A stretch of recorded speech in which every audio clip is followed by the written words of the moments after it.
कार्य जो 150 साल पुराना था। बहुत बहुत धन्यवाद। चलिए, बहुत बहुत धन्यवाद जी। श्री विद्युत बरन महतो जी। धन्यवाद सभापति महोदया। मैं प्रेस एंड रजिस्ट्रेशन ऑफ फ्यूडरक्स बिल के बेहद महत्वपूर्ण समावेश और समय की मांग के अनुसार बेहद ही अच्छा कानून है और नए भारत में नया कानून बनना चाहिए। और देश की जैसे श्री प्रधानमंत्री जी भाई नरेंद्र मोदी जी के आने के बाद पिछले कई वर्षों से समाज के विभिन्न क्षेत्र में जिस तरह उन्होंने देश की आगे किस तरह इसकी हर तरह से लोगों की सेवा फायदा और बेहतर सुशासन हो, उसके लिए उन्होंने हमेशा चिंता की है। और उसी के अनुरूप आज जो ये कानून आपके बीच में लाया गया, ये बेहद ही न्याय संगत है। सबसे पहले तो मैं सरकार को और देश के जैसे श्री प्रधानमंत्री भाई नरेंद्र मोदी जी को और माननीय मंत्री भाई अनुराग ठाकुर को धन्यवाद देना चाहूँगा, जिन्होंने प्रेस पर अंग्रेजी शासन की उस काले अध्याय को समाप्त कर भारत शासन की स्थापना की है और समाज की एक नया दिशा देने का उन्होंने शुरुआत की है। माननीय सभापति महोदय, अभी हाल ही के दिनों में हमने मिलकर रेपलिंग एंड अमेंडिंग बिल 2023 पारित किया है, जिसमें 76 पुराना और गैर जरूरी कानून को निरस्त किया है, जो आज के दौर में ये बेहद जरूरी था।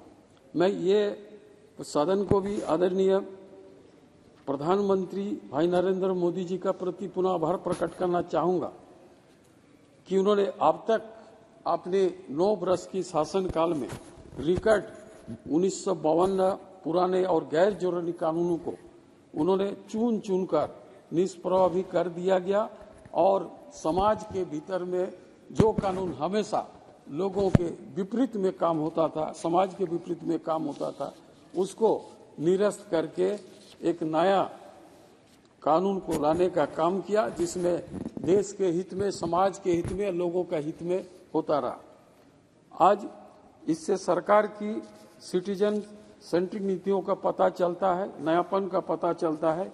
माननीय सभापति महोदया, अभी भी देखिए कि जब हम देश के हित में इतने महत्वपूर्ण विधेयक पर चर्चा कर रहे हैं तो हमारे विपक्ष जो है पूरा गायब है और उन्होंने अक्सर सरकार के ऊपर लांछना देते रहते हैं और जाके विदेश में कहते हैं कि हमें यहाँ बोलने नहीं देता, भारत की लोकतंत्र खतरे में है, और जब संपूर्ण सामान्य है तो उनके पास समय नहीं है और पूरा वॉकआउट करके बाहर में बैठे हुए। माननीय सभापति महोदय, इसका आचरण और सदैव नागरिक विरोधी रहा है। उन्होंने 2014 से पहले की शासन में गैर जरूरी कानून निरस्त करना तो दूर की बात है, बल्कि नए कानून को भी इस तरीके से बनाते थे, इसमें आम जनमानस को भी सिर्फ और सिर्फ दिक्कत का सामना करना पड़ता था, जो समाज के लिए एकदम विपरीत थे और पूरा हितकारी नहीं थे।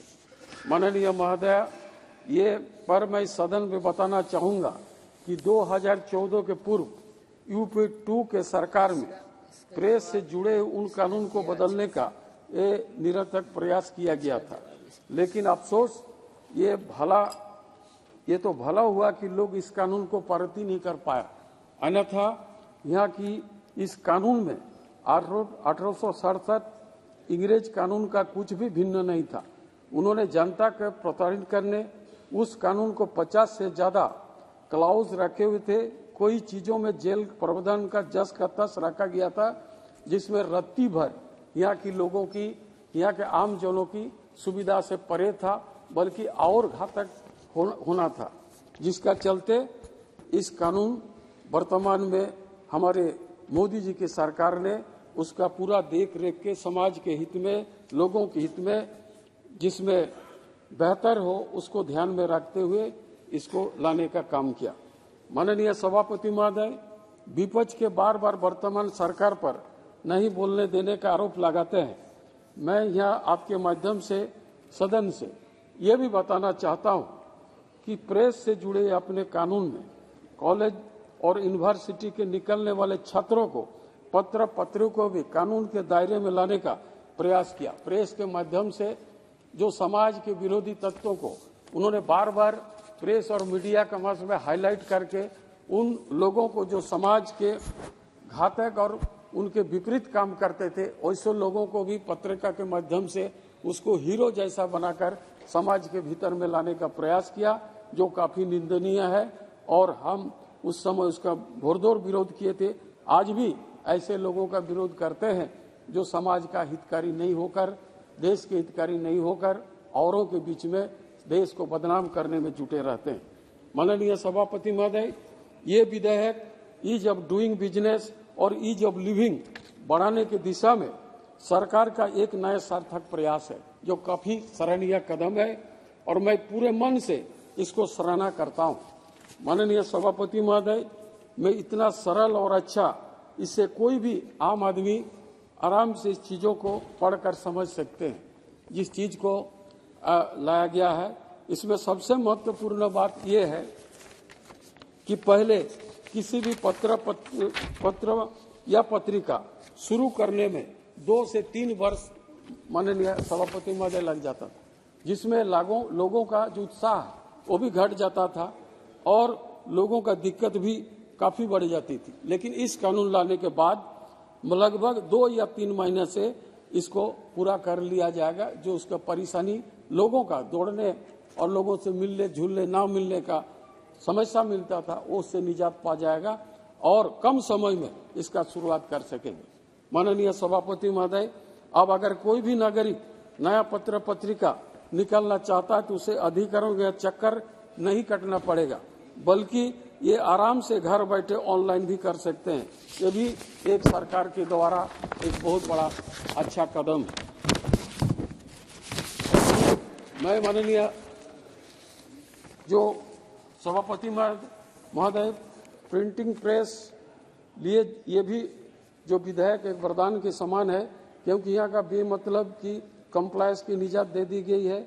अब उन्हें बार बार अधिकारियों के समझ डिक्लेरेशन भरने के बजाय इंटिमिडेशन देना होगा।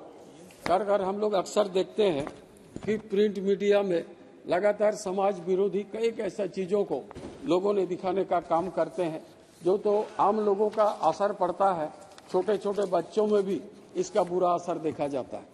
तो आज हमें देखना चाहिए कि समाज को आगे ले जाने में आज हम वो भी भूले नहीं। आपातकाल के समय जो हमारे इंदिरा जी के उस समय सरकार थे, उस समय किस तरह हमारे पत्रकार बंधुओं के ऊपर किस तरह बर्बरता पूर्वक कार्रवाई किए थे। आज ये बात किसी से छुपा हुआ नहीं है। मैं कुल मिलाकर मेरी नज़र में ये बहुत महत्वपूर्ण अच्छे विधेयक है। हम सौभाग्यशाली हैं कि देश के अंदर में ऐसे प्रधानमंत्री का आगमन हुआ आजादी के बाद, जिन्होंने समाज के हर वर्गों के लिए काम तो किया ही है, बल्कि देश की मान और स्वाभिमान को ऊंचा करने पूरा विश्व के स्थिति पर उन्होंने कामयाब रहा। और वो दिन दूर नहीं जब भारत 2047 पर पहुंचेगा, 100 साल पूरा करेगा, तो देश के प्रधानमंत्री जी का सोच है कि नए भारत की जो निर्माण होगा और आत्मनिर्भर भारत बनेगा, वो उसके लिए उन्होंने लगातार प्रयास कर रही है। ये बात सही है कि मैं इस विधेयक को देश के विचारों को स्वतंत्रता की प्रतिस्थापित करने की दिशा में एक बहुत ही महत्वपूर्ण विधेयक मानता हूं। अब पूरे मन से मैं इसका समर्थन करता हूं। मैं आपके माध्यम से देश के यशस्वी प्रधानमंत्री जी भाई नरेंद्र मोदी जी की और भाई अनुराग ठाकुर जी को मैं हृदय से साधुवाद और धन्यवाद देते हुए अपना वक्तव्य का समाप्त करता हूं। जय हिंद, भारत माता की जय। धन्यवाद।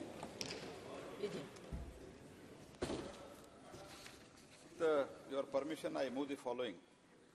That this House, having taken a serious note